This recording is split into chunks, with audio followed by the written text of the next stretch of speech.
नमस्कार दोस्तों, welcome to my YouTube channel Abhinav Sharma classes. सबसे पहले तो सभी को थैंक यू जिसने मुझे सजेशन दिया, सोनिया दीदी, मेरी sister and Anurag sir, Sandeep sir and Manoj, thank you very much for your kind suggestion. Before moving ahead, I would like to discuss about the weightage of the topic or the unit through which we are going right now. The unit is electrostatic, then the weightage of this unit is 8 marks. It have the 2 chapters according to your NCERT book. The one chapter number 1 is the electric charge and electric field, and the second is the electric potential and the capacitance. अब सबसे पहले important बात ये कि बहुत सारे बच्चे question करते हैं कि सर क्या इम्पोर्टेंट है ये वो और कितने का न्यूमेरिकल आता है वो। देखिए अभी सीबीएसई की जो स्ट्रेटेजी है दैट गोना कम्प्लीटली चेंज। अब वो सिस्टम नहीं है कि इम्पोर्टेंट है आप उसको कर लो और वो आपको मिल जाएगा। No, now according to CBSE the examiner जो एग्जाम क्वेश्चन पेपर सेट करता है उसके दिमाग में हमेशा ये रहता है कि you guys are just ready for IIT and to crack the IIT level exams.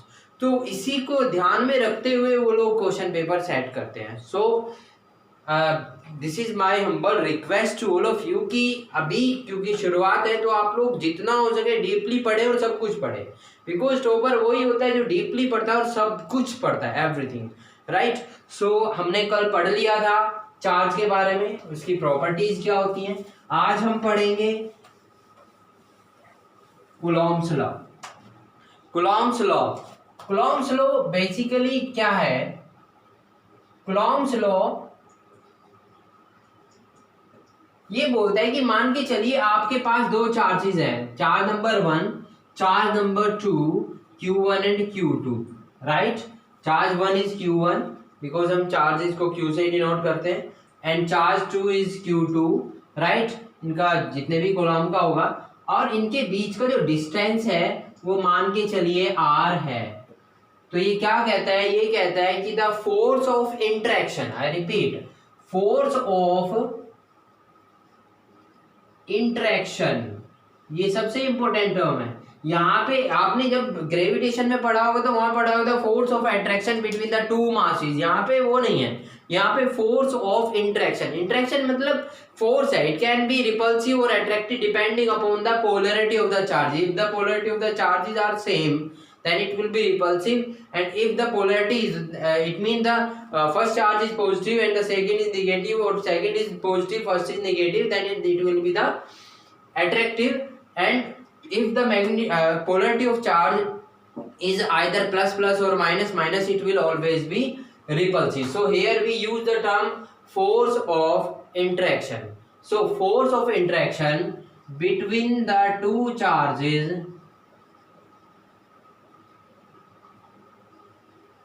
Q1 and Q2 is directly proportional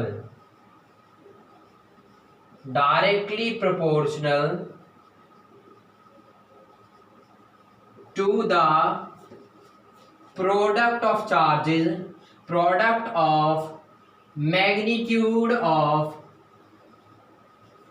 charges, and inversely proportional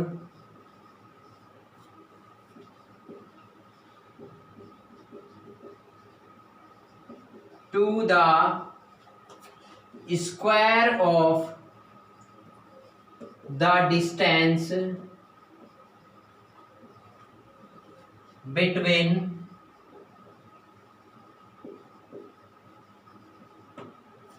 them। अगर मैं इसको मैथमेटिकली लिखता हूं तो ये होगा F is directly proportional to Q1 and Q2 and F is inversely proportional to R square, and always keep in your mind, हमेशा एक बात ध्यान में रखते हैं कि एक ही फिजिकल क्वांटिटी जब दो अलग अलग फिजिकल क्वांटिटीज के डायरेक्टली प्रोपोर्शनल या प्रोपोर्शनल हो तो जो प्रोपोर्शनल जो फिजिकल क्वांटिटीज हैं अगर आप उनका प्रोडक्ट कर दो तो उनका प्रोडक्ट भी उसके डायरेक्टली प्रोपोर्शनल ही होता है। सो हम ये बोल सकते हैं कि F is directly proportional to Q1 Q2 upon R square. Now we want to remove the sign of proportionality, so we would have to place a proportionality constant. हमें यहाँ पे proportionality constant लगाना पड़ेगा और वो होगा, अब ये फॉर्मूला बन जाता है हमारा F इज इक्वल टू के Q1 Q2 upon R square. यहाँ पे जो k है इसकी वैल्यू क्या होती है, ये actually k is equal to होता है 1/4 epsilon not.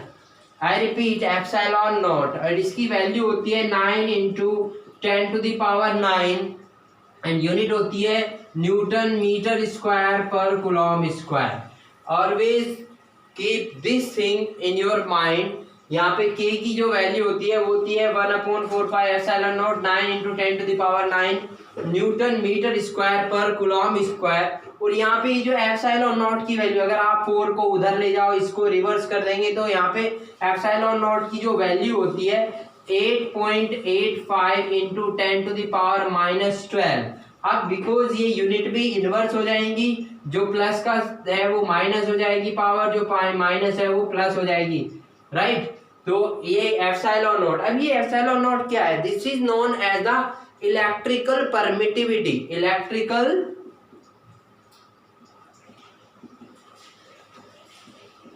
Permittivity of vacuum और एयर। अब ये क्या होती है, इसके बारे में हम बात करते हैं। अब मान के चलिए आपके पास ये दो चार्जेस है, charge number 1 charge number 2, right. इनके बीच में डिस्टेंस r है और ये सेटअप है, आपने इसको एयर में रखा और फोर्स की वैल्यू आप निकालते हो F is equal to Q1 Q2 upon R square, right. और यहाँ पे k की वैल्यू आप रखते हो यहाँ पे, तो k की वैल्यू जब हम 9 इंटू 10⁹ ये पूरी वैल्यू रखते हैं। मान के चलिए, जस्ट इमेजिन आपके पास फोर्स की वैल्यू, क्योंकि ये वैक्यूम या एयर है तो यहाँ पे मैं F को F0 लिख लेता हूँ, ये बात आप ध्यान रखेंगे, F0। तो F0 की वैल्यू मान के चलिए आपके पास जो आई है F0 की value, that is equals to 10 newton. मान लिए, बस हमने एज्यूम कर लिया है दिस इज 10 न्यूटन। अब हमने क्या किया, ये पूरा सेटअप है, दो चार्जेस है, इनके बीच का डिस्टेंस है, इसको हमने क्या किया दूसरे मीडियम में लेके चले जाते हैं। मान के चलिए आप इसको वाटर में या कैरोसिन ऑयल में लेके चले जाते हैं, वाटर में नहीं लेके जाते, कैरोसिन ऑयल में लेके चले जाते हैं, या प्योर वाटर जिसका pH 7 हो, ठीक है, क्योंकि उसकी कंडक्टिविटी नहीं होगी, कंडक्टिंग पावर नहीं होती है उसके अंदर, राइट। तो आप इसको वहाँ ऐसे मीडियम में लेके चले जाते हैं। तो हम एक चीज नोटिस करते हैं, ये चार्जेस जो है ये Q1 Q2 वो एज इट इज है। अब हमने पहले भी पढ़ा है this follow the law of conservation, तो ये तो चेंज नहीं हुआ है, एंड डिस्टेंस भी एज इट इज है। बट हम नोटिस करते हैं कि जो फोर्स है इसकी वैल्यू जब मीडियम चेंज हो जाता है तो उसकी वैल्यू चेंज हो जाती है। अब यहाँ पे अगर हम नोटिस करें F इज इक्वल टू के Q1 Q2 upon R square. अब यहाँ पे एक चीज नोटिस करने की है, वो क्या है कि Q1 Q2 as it is है, R एज इट इज है, तो इसका मतलब क्या हुआ कि K की वैल्यू जो है हर मीडियम के लिए अलग अलग है। ये सबसे इंपॉर्टेंट थिंग है, इसीलिए हमने यहाँ पे इसका नाम क्या दिया, इलेक्ट्रिकल परमिटिविटी। परमिटिविटी मतलब परमिशन, हर मीडियम अपनी अलग परमिशन देता है कि ओके आप इतना फोर्स लगा सकते हो दो चार्जेस अपने बीच में। एक मुझे भी इंट्रोड्यूस करना पड़ेगा, मैं भी एक इंपॉर्टेंट फैक्टर हूं, और वो इंपॉर्टेंट फैक्टर क्या है, एप्सिलॉन नॉट। ये बात आपको ध्यान रखनी है। इसको आप जो है रेजिस्टेंस की तरह भी ले सकते हैं कि मीडियम चेंज होने पे मीडियम जो है दोनों फोर्सेस के बीच में, रेजिस्टेंस का मतलब होता है अवरोध उत्पन्न करना। मीडियम जो है वो क्या करता है, अवरोध उत्पन्न करने लगता है एक दूसरे के बीच में, दोनों चार्जेस के बीच में जो मीडियम काम कर रहा है, that start to provide a resistance. वो कहता है कि मैं भी एक इंपॉर्टेंट फैक्टर हूँ। आपने 11th क्लास में पढ़ा था F is equal to capital G m1 m2 upon R square. वहां पे G की वैल्यू कभी चेंज नहीं होती, क्योंकि वहां दो मासेस के बीच में आपने फोर्स देखना है। अब बीच का मीडियम वहां पे मैटर करता ही नहीं है, इसलिए उसका नाम है यूनिवर्सल, दैट नेवर चेंज। क्योंकि अगर कुछ और भी होगा, राइट, तो वो भी मास ही होगा। तो दो मासेस के बीच में जो फोर्सेस होगा, जब हम दो पार्टिकल के बीच में फोर्सेस निकालते हैं मास के बीच में, तो तीसरा फोर्सेस, अभी हम लॉ ऑफ सुपर इम्पोजिशन भी पढ़ेंगे, उसमें यही पढ़ेंगे कि दो चार्जेस के बीच में जब हम फोर्स निकाल रहे हैं तो जो तीसरा चार्ज रखा हो उसको भूल जाओ, राइट। इसी तरीके से दो मासेज है, उनके बीच में कोई भी मीडियम है वो भी एक मास ही हुआ, उसको भूल जाओ। इसीलिए वहां पे जो दो मासेज के बीच में जो फोर्स है that is F is equal to capital G, आपने पढ़ा भी होगा। F is equal to gravitational force की बात मैं कर रहा हूं यहाँ पे, capital G m1 m2 upon r square. I hope you understood. यहाँ पे G की वैल्यू कभी चेंज नहीं होती है, that is why it is known as the universal. यहाँ पे universal electrical permittivity term use नहीं की गई है, बिकॉज यहाँ पे हर मीडियम की अलग अलग इलेक्ट्रिकल परमिटिविटी होती है। और इसकी जो इलेक्ट्रिकल परमिटिविटी जो है ये वैक्यूम की जो होती है 8.85 इंटू 10⁻⁻12 होती है, उसके अलावा हर मीडियम की अलग अलग होती है। Right, I hope you understand. आपको ये टॉपिक क्लियर हो गया होगा, ठीक है। अब इलेक्ट्रिकल परमिटिविटी तो हो गया हमारा। अब इसके बाद एक बात और आती है, ये जो इलेक्ट्रिकल परमिटिविटी है हर मीडियम की अलग अलग होती है, राइट। सो अब हम बात करेंगे डाई इलेक्ट्रिक कांस्टेंट या रिलेटिव परमिटिविटी। अब ये क्या होता है relative permittivity, dielectric constant? देखो, relative permittivity, dielectric constant, basically ये जो डाइलेक्ट्रिक कांस्टेंट है या रिलेटिव परमिटिविटी, रिलेटिव का मतलब ये होता है कि जब हम एक वैल्यू दूसरे के रेस्पेक्ट में निकालें, सापेक्ष इसको बोलेंगे हम, सापेक्ष बोलेंगे हिंदी में, ठीक है। जैसे आपने पढ़ा होगा, मैं बात करूं रिफ्रैक्टिव इंडेक्स की। रिफ्रैक्टिव इंडेक्स 10th क्लास में आपने पढ़ा था। रिफ्रैक्टिव इंडेक्स वैसे 12th में आप उसको n से डिनोट ना करके म्यू से डिनोट करेंगे। तो रिफ्रैक्टिव इंडेक्स ग्लास का, वाटर का, इन सब का हम जो निकालते हैं वो क्या निकालते हैं, speed of light in vacuum to the speed of light in medium. तो मतलब ऊपर भी स्पीड है नीचे भी स्पीड है, तो एक दूसरे ने डायमेंशन को कैंसिल कर दिया, बट यहाँ पे एक वैल्यू निकल के आती है, that is the refractive index. अब यहाँ पे इलेक्ट्रिकल परमिटिविटी में हम करते क्या है कि एक जो है अभी मैंने बताया कि हर मीडियम की, जैसे वैक्यूम की परमिटिविटी होती है हमारी एप्सिलॉन नॉट, बट मीडियम की हम लिखते हैं एप्सिलॉन, हर मीडियम की अलग अलग होती है। अब मैं इलेक्ट्रिकल परमिटिविटी की बात करूं तो electrical permittivity, right, sorry, relative permittivity epsilon r, इसको कभी कभी हम k से भी डिनोट कर देते हैं, that is also known as the dielectric constant. This is equal to the relative permittivity of the medium to the relative permittivity of vacuum, epsilon m upon epsilon naught. अब अगर मैं इसके बारे में बात करता हूं तो ये क्या होता है relative dielectric constant, dielectric relative permittivity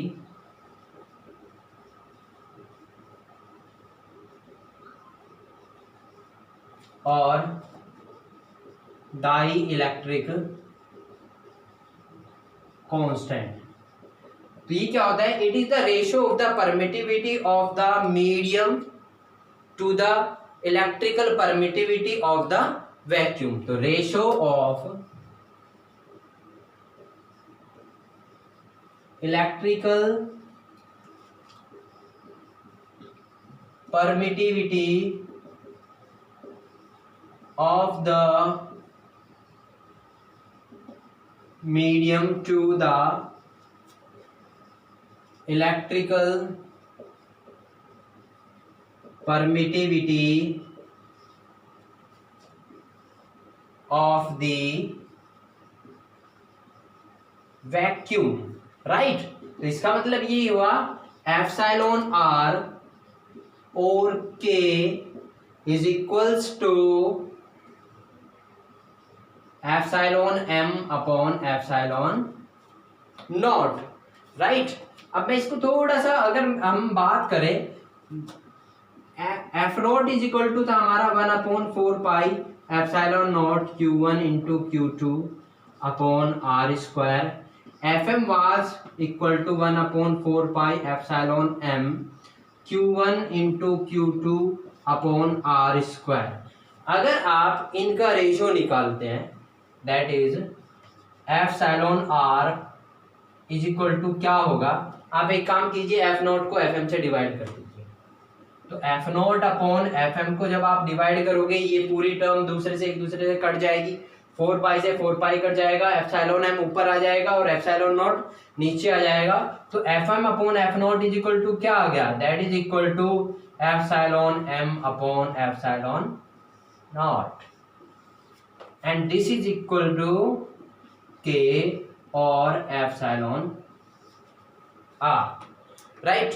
तो this is called the relative permittivity of the medium. जब हम मीडियम की परमिटिविटी, बिकॉज वैक्यूम एक स्टैंडर्डाइज्ड वैल्यू है। वैक्यूम क्या होता है, जहां कुछ भी ना हो, medium, no medium, it mean, और एयर और वैक्यूम की वैल्यू ऑलमोस्ट हम सेम ही रखते हैं के लिए एप्सिलॉन नॉट, और एयर वैक्यूम के लिए भी और एयर के लिए भी एप्सिलॉन नॉट की वैल्यू सेम होती है, क्योंकि एयर क्या है, एक ऐसा मीडियम है जिसके अंदर डेंसिटी बहुत डाउन होती है। डेंसिटी डाउन होने का मतलब होता है the distance between the particle is very large, so comparable density of the medium is very low, so the value of epsilon not for air and vacuum is same, right. Now next topic is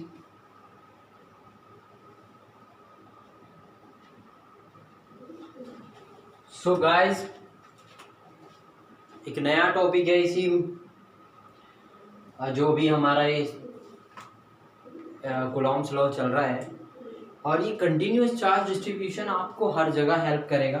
हर जगह का मतलब आपको magnetic field, magnetic theory पढ़ेंगे जब आप, तब भी ये और उसके अलावा आपको कूलॉम्स गॉस थ्योरम में भी इसका यूज़ होगा। बहुत ज़्यादा यूज़ है, वाइड यूज़ है। एक क्वेश्चन से हम इसकी शुरुआत करेंगे। मान के चलिए ये एक वायर है, okay, I hope it is visible to all of you, right. This is a wire, और इस वायर की जो टोटल लेंथ है, मान के चलिए वो लेंथ इसकी कितनी है, एल है। जैसे ही आप इसको चार्ज दोगे, मान के चलो आपने इसको क्यू अमाउंट ऑफ चार्ज दिया है, ये चार्ज इसकी सरफेस पे अपने आप स्प्रेड हो जाएगा, बिकॉज ये वायर है, दिस इज द कंडक्टर। तो कंडक्टर्स के अंदर ये प्रॉपर्टी होती है कि जैसे ही आप उसको चार्ज दोगे, it is spread all over its surface, outside the surface, never inside, because conductor की इंट्रिंसिक, उसकी अपनी जो प्रॉपर्टीज है वो अफेक्ट नहीं होनी चाहिए, राइट। तो कंडक्टर के ऊपर ये एकदम से चार्ज डिस्ट्रीब्यूट हो गया, टोटल चार्ज था क्यू। अभी तक हमने जो कूलॉम्स लॉ पढ़ा था, वो पढ़ा था हमने the force of interaction between two point charges. Point charges का मतलब है एक चार्ज यहाँ रखा है, this is in point form, दूसरा चार्ज कहीं और रखा हुआ है, और उनके बीच में force of interaction was F is equal to Q1 Q2 K Q1 Q2 upon R square, that was the force of interaction, right, between the two point charges. अब सपोज करते हैं कि मान के चलिए आपने चार्ज, एक चार्ज पॉइंट चार्ज है और दूसरा चार्ज जो है पॉइंट चार्ज ना होके कंटिन्यूअसली डिस्ट्रीब्यूटेड है, this is called the continuous charge distribution. Continuous का मतलब क्या होता है कि ये वायर है, वायर में uniformly, right, continuous charge, uniform continuous charge distribution, uniformly ये डिस्ट्रीब्यूटेड है, मतलब इसके जो है पूरा एक पॉइंट चार्ज यूं ना होके ये पूरे इस पे बिखरा हुआ है। अब यहाँ पे इशू आता है कि भाई अब इस चार्ज के ऊपर इस वायर की वजह से क्या फोर्स लग रहा होगा।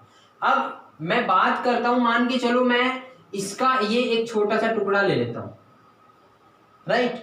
अब इसकी दूरी इससे कुछ और है, इसकी दूरी कुछ और है, और इसकी दूरी कुछ और है, क्योंकि ये वायर ऐसे, इसकी लंबाई, because it is of length, the charge distribution is across the length of the wire, so the magnitude of force will vary when you take any part of the wire। Wire का आप ये part लेते हैं, ये लेते हैं, ये लेते हैं, तो वायर की वजह से जो नेट फोर्स है वो कैसे निकालेंगे। तो इस तरह की हमें दिक्कतें आती हैं।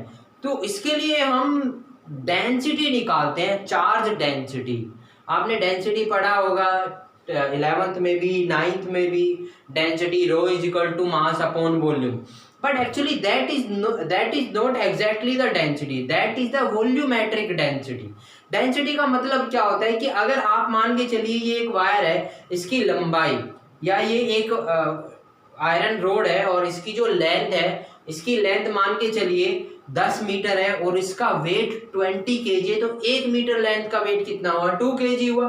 तो ये उसकी क्या हुई, डेंसिटी हुई, क्योंकि यहाँ पे जो मास का डिस्ट्रीब्यूशन है यहाँ पे जो मास का डिस्ट्रीब्यूशन है वो क्या है, लीनियर है, मतलब इसकी पूरी लंबाई पे मास डिस्ट्रीब्यूटेड है, राइट। तो हम यहाँ पे जो डेंसिटी लेंगे, मास डेंसिटी लेंगे, वो लेंगे जैसे हमने वहां पे 11th क्लास में हम पढ़ते हैं rho is equal to mass upon volume. यहाँ पे ये जो है ये वॉल्यूमेट्रिक मास डेंसिटी है, ठीक है।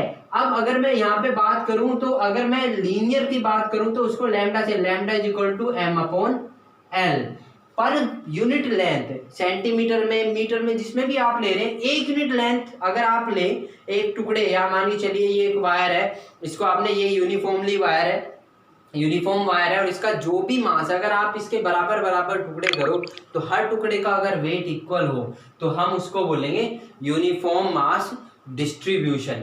तो इसी तरीके से ये पूरा का पूरा जो चार्ज है Q, वो किसके ऊपर डिस्ट्रीब्यूटेड है, इसकी लेंथ के ऊपर डिस्ट्रीब्यूटेड है। अब बिकॉज ये इसकी लेंथ के ऊपर डिस्ट्रीब्यूटेड है तो हम यहाँ पे जो डेंसिटी निकालेंगे, डेंसिटी का मतलब इसके एक छोटे से टुकड़े का, इसके एक छोटा सा टुकड़ा लेते हैं, मान के चलिए इसकी लेंथ L है और ये इसका एक छोटा सा टुकड़ा लिया DL, राइट। तो इस DL के ऊपर कितना चार्ज है ये पता करने के लिए आपको इसकी डेंसिटी पता होनी चाहिए, राइट। तो अब हम बात करते हैं डेंसिटी। डेंसिटी कैसे निकालते हैं, मान के चलिए पूरा वायर है तो यहाँ पे 3 तरह की हमारी डेंसिटी होती है। Number 1 linear charge density, it is denoted by lambda. मान के चलिए आपकी जो वायर है उसकी लेंथ L है और आपने उसको जो चार्ज दिया है वो Q दिया है, तो उसके 1 सेंटीमीटर या 1 यूनिट लेंथ के ऊपर कितना चार्ज होगा, that will be equal to Q upon L।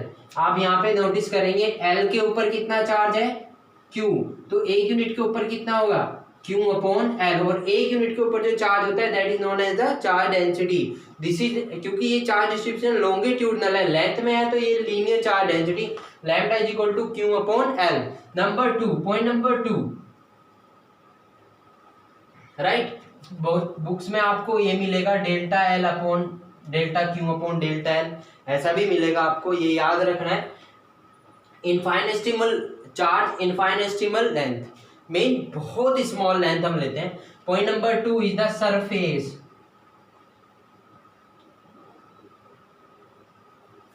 Charge density that is denoted by sigma, surface sigma, linear lambda. मान के चलिए ये एक पूरी शीट है, राइट, आपका पेपर होता है, राइट। अब अगर मैं पेपर की बात करूं, चार्ज को थोड़ी देर के लिए भूल जाओ, आपके पास एक शीट है, उसका एरिया है 10 मीटर स्क्वायर, राइट, और उसका जो वेट है वो 20 kg है, तो 1 मीटर स्क्वायर का वेट कितना हुआ, 2 kg, राइट। तो वो उसकी डेंसिटी हुई, मतलब 1 यूनिट एरिया का जो मास है that is the density. Density का मतलब ये होता है कि उसके बराबर टुकड़े कर दो, एक टुकड़े का जो वेट होगा दैट इज द डेंसिटी। अब वहां पे मास के लिए डेंसिटी निकालते हैं, हम यहाँ पे चार्ज के लिए डेंसिटी निकालते हैं। मान के चलो ये एक प्लेन शीट है और इसके ऊपर हमने चार्ज दे दिया है Q, और इसका एरिया मान के चलो A है, तो जैसे ही आप इसको चार्ज दोगे Q charge will uniformly distribute across the not across but over the sheet, then what will be the density। तो डेंसिटी अगर हमें निकालनी, ये बहुत इंपॉर्टेंट टॉपिक है ये, बिकॉज गॉस थ्योरम से हर साल क्वेश्चन बनता है, और गॉस थ्योरम आपको तभी समझ में आएगी जब आपको कंटिन्यूअस चार्ज डिस्ट्रीब्यूशन समझ में आएगा, राइट। तो अब इसका एरिया मान के चलिए, इसका एरिया कितना है, A है, और इसको जो चार्ज दिया था वो Q है, तो इसके यूनिट एरिया पे कितना चार्ज होगा, that will be sigma is equal to Q upon A। I hope you understood. कई जगह आपको ऐसा भी दिखेगा, राइट, एक्चुअली ये ही, इसमें हम लिमिट लगा देते हैं, limit delta A tends to 0, ये थोड़ा सा आप कंफ्यूज ना हो, इसलिए मैंने direct sigma is equal to Q upon A। इसी तरीके से थर्ड वन क्या होता है हमारा, वॉल्यूम चार्ज डेंसिटी।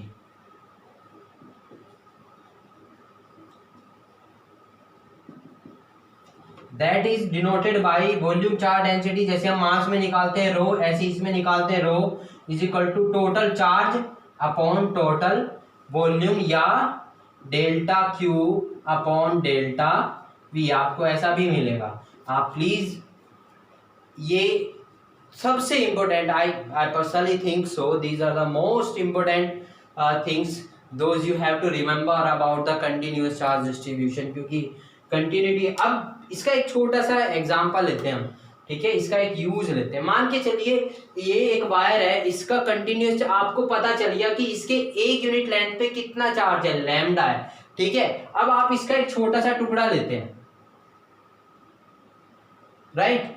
जब आपने एक छोटा सा टुकड़ा लिया, तो जब आप छोटा सा टुकड़ा लेते हैं तो इस, मानिए चलिए आपने टुकड़ा लेते हैं इसका, that is known as the length element, याद रखेंगे सभी, लेंथ एलिमेंट। तो इस लेंथ एलिमेंट के अंदर कितना चार्ज है वो भी स्मॉल ही होगा, that will be D Q, and that is equal to, आपने पढ़ा होगा mass is equal to volume into density. तो ऐसे ही यहाँ पे चार्ज इज इक्वल टू क्या होगा, डेंसिटी, ठीक है। डेंसिटी कितनी है, डेंसिटी यहाँ पे लीनियर है तो लैम्डा इनटू, आपको वॉल्यूम नहीं लेना है यहाँ पे, अब लेंथ लेंगे ना, क्योंकि डेंसिटी लीनियर है। तो ये इसके ऊपर कितना चार्ज है, ये चार्ज है इसके ऊपर, तो आपको पता चल गया कि, तो आप इस छोटे से टुकड़े का निकाल लेंगे। अब आप इस छोटे से टुकड़े में कितना चार्ज है, डी क्यू, राइट। तो इन दोनों के बीच में फोर्स भी स्मॉल ही होगा, d f is equal to k q into d q upon r square, right. अब आपको कुछ नहीं करना है, आपको जो है थोड़ा सा ऑल्टरेशन और आएगा, वो हम बाद में जब हम आगे बढ़ेंगे तब आपको और क्लियर होगा। अब आपको कुछ नहीं करना है, दोनों साइड का इंटीग्रेशन करना है। डी एफ का इंटीग्रेशन एफ हो गया, राइट, और डी क्यू का इंटीग्रेशन आपको निकालने के लिए डी क्यू की वैल्यू रखेंगे लैम्डा इंटू डी एल, तो यहाँ पे लैम्डा इंटू डी एल आ जाएगा अपॉन आर स्क्वायर। इसको भी चेंज कर लेते हैं हालांकि, बट फिर भी आपको आई होप कि थोड़ा सा समझ आया। This is the end of the video and thank you very much. अगर आपको ये वीडियो, ये लेक्चर पसंद आ रहे हो, ठीक है, तो ही सब्सक्राइब करें, आई रिक्वेस्ट यू, ठीक है। सब्सक्रिप्शन बेवजह बढ़ाते रहे अपना, और please press the bell icon if you like the lecture. Thank you very much. और अगर आप 12th क्लास या आप IIT एस्पिरेंट्स हैं या आप नीट की तैयारी कर रहे हैं, तो आई promise to all of you that my videos are going to be very helpful to all of you, right? These all are my this is the outcome of my personal experience, right? So I wish you all the best. Thank you very much. Thank you.